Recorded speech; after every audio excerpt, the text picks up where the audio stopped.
Selamat petang sahabat-sahabatku sekalian. Apa khabar semua? Saya berharap sahabat-sahabatku masih sihat, kehendaknya memperjuangkan, meneruskan kehidupan harian yang teramat perit. Saya mohon maaf atas selama ini saya jarang membuat video atas sebab-sebab tertentu. Saya tak boleh lah nak memberitahu. Tapi saya bukan mendiamkan diri. Selama saya tak ada membuat video, saya mendiamkan diri. Perjuangan saya masih berjalan setiap hari. Adalah cara-cara saya yang tertentu. Saya mohon maaf sekali lagi. Saya berharap sahabat-sahabatku sekalian sihat-sihat kehendaknya. Saya dapat merasa, saya dapat mengagak, saya mendapat tahu perjuangan Kala BSP kita ni semakin hampir kejayaan. Tuntutan yang kita lakukan, perjuangan yang kita lakukan tidak sia-sia. Terlebih dahulu saya berharap tuan-tuan dan puan-puan sila subscribe, tekan loceng, like dan share channel saya ini. Dan kepada subscriber yang ada, saya mengucapkan ribuan terima kasih atas sokongan anda semua. Kepada kerajaan yang ada sekarang ni, janganlah menegakkan benang yang basah, mengiyakan benda yang tidak, menafikan benda yang betul. Kerana rakyat tidak bodoh. Kamu harus ingat,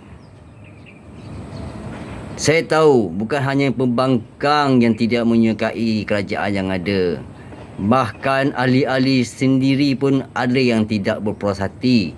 Tetapi mereka takut nak menyuarakan, nak memperjuangkan hak rakyat ini. Janganlah menafikan beras yang memang tak ada. Tetapi saya pun heran lah. Sebelum ni puluh-puluh tahun yang lepas tidak pernah timbul isu beras tak ada. Tetapi sebilangan menteri-menteri yang nak buat baik hati kononnya, membuat amal kononnya, membuat jual beras. Ada pula beras tempatan. Niat tu betul, nak membuat sumbangan, menjual murah kepada rakyat, tetapi caranya tak betul.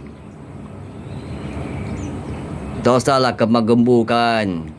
Kononnya buat sebuan sana, teguran sini. Ini semua wayang kata, buat filem. Ingat rakyat ni semua buta huruf ke? Ingat rakyat semua ni tak ada berpelajaran. Sedar ya. Apa yang kita lakukan, apa yang kita buatkan, bukan hanya rakyat yang perhatikan. Yang atas Maha Berkuasa, yang Maha Esa, Tuhan kita sentiasa memerhatikan kita. Apa yang kita lakukan, mana yang baik, mana yang buruk. Seburuk-buruknya dulu kita mengutuk Datuk Seri Najib, tak ada timbul isu beras, tak ada minyak, tak ada barang mahal. Tak pernah timbul isu itu. Baik Datuk Seri Najib, Tan Sri Muhyiddin, Datuk Seri Ismail Sabri, tak pernah ada timbul isu. Kenapa tang kerajaan yang sekarang ini timbul isu pelbagai-bagai isu? Pelbagai-bagai bala turun.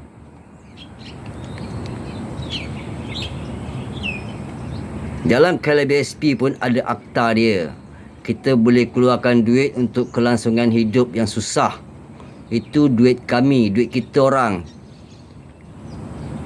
You janganlah sibuk sana sini kononnya buat perjanjian, menaikkan taraf ekonomi, taraf ni, taraf ni semua. Kita tak nak dengar. Bukannya kata golongan kita yang dulu B40 yang hidup susah, yang toke-toke meniaga pun dah banyak yang gulung tikar. Saya faham PMX sekarang ni, dia cakap kita biarkan je, boleh juga hidup setiap hari. Pandai-pandailah mereka mengikhtiar hidup. Takkan nak harapkan lebih SP. Kamu perasan tak PMX?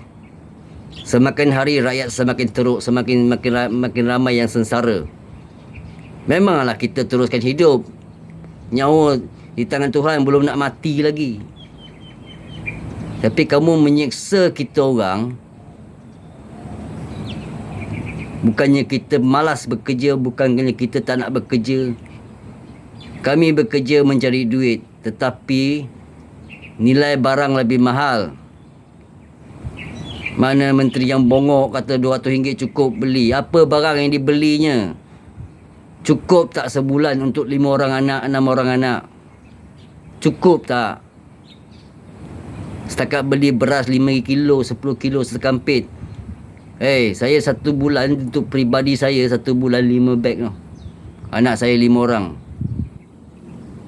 3 sekolah menengah, 2 sekolah rendah. Masuk kami suami isteri 7 orang. Satu bulan paling kurang setidak-tidaknya 5 beg 10 kilo. You kira lah sendiri. Benda pakar ekonomi kononnya banyak formula. Sedap mulut cakap tak payah keluar pergi makan luar. Yang awak sedap-sedap makan luar boleh. Ya betul, itu duit awak. Tapi duit awak, gaji awak daripada mana? Duit rakyat juga. Mana pakar kewangan, timbalan kewangan ni, yang pandai sangat, yang kata dia 4 flat dulu. Dah bisu dah. Yang mat sabu kata beras padi belum tanam. Akal tak ada kah? Sebelum ni dulu time Najib, time Tun, time Muhyiddin, time Ismail Sabri tak ada pun isu beras belum tanam lagi. Kenapa yang kamu sekarang jadi PMX, sekarang ni kerajaan PHBN ni ada beras padi tak bertanam? Lepas ni kata apa pula, mesin padi tak ada. Dah lah bersidang dalam parlimen, awak tu berkola putih, berprofesional. Cakap macam orang tak bersekolah. Sana cakap, sini cakap, menjerit-jerit.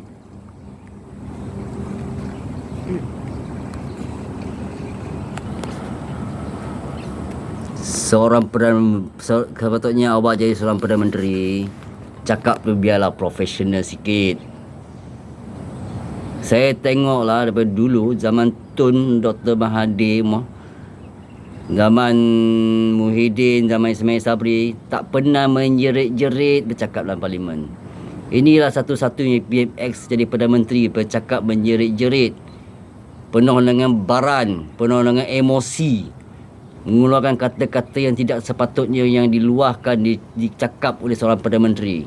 Sepatutnya awak seorang Perdana Menteri cakap berprofesional, tak perlu menjerit. Cakap dalam parlimen tu biarlah one by one. Seorang cakap, seorang berhenti, sambung lain. Ini seorang cakap tak berhenti, seorang sambung. Dah macam orang yang tak bersekolah, orang kampung tu. Orang kampung pun pandai lah.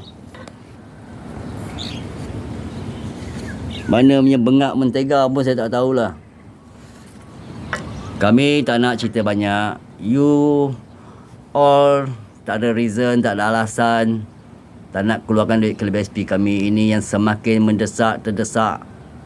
Semakin lama semakin menghimpit. Sekarang ditambah pula barang tak ada, dengan harga yang amat melantun-lantun naik. Itu namanya bodoh melantun.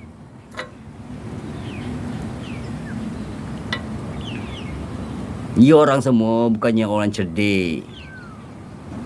You orang sepatutnya tak layak kepada pihak-pihak yang melantik mereka menjadi kerajaan, meluluskan, mengkonfirmkan dia orang sebagai Perdana Menteri, sebagai menteri-menteri kabinet ni. Fikir-fikirlah rakyat ni. Tak usahlah nak jaga poket masing-masing, nak hidup sendiri.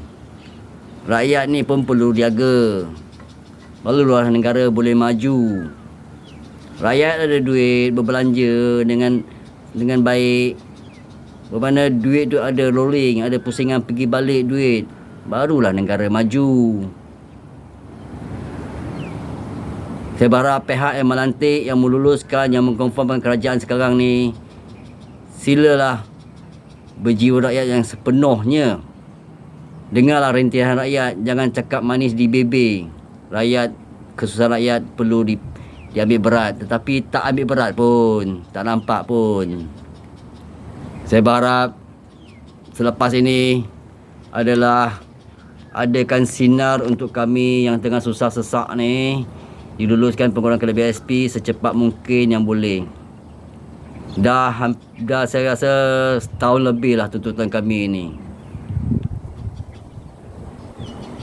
Takkan tak ada sedikit pun rasa simpati pada kami. Sedangkan kami tuntut duit kami, duit simpanan kami. Sekarang pun dah susah, tak payahlah nak kata hari tua. Belum tentu boleh hari tua lagi.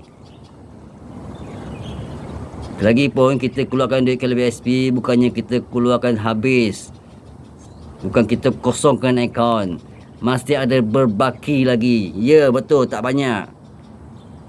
Tapi biarlah kita dapat bernafas hidup dengan agak sederhana, lega sedikit. Untuk kami yang memang dah sedia maklum susah, ditambah susah dengan barang harga yang naik melambung-lambung dan tak ada.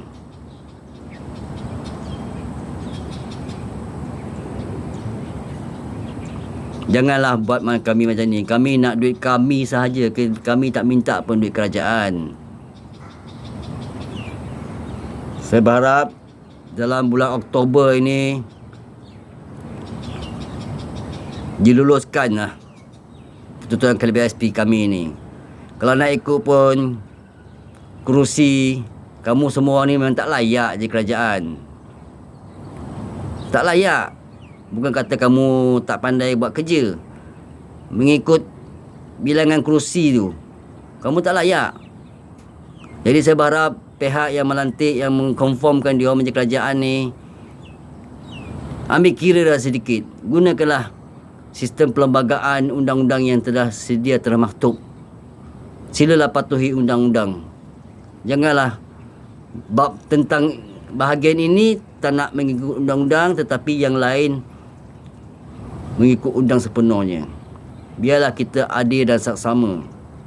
Ingat rukun negara tu, 5 perkara tu. Saya berharap tuntutan kami ini disegerakan. Sepatutnya dalam undang-undang kelebihan SP ni tak perlulah di bawah perlembagaan. Biarlah kami bebas ambil duit tu dengan syarat-syarat yang tertentu sahaja. Bubarkanlah undang-undang untuk pengurangan hak kelebihan SP kami itu. Dengan ini, saya berharap disegerakan tuntutan kami kelebihan SP ini. Dengan ini saya mengucapkan ribuan terima kasih.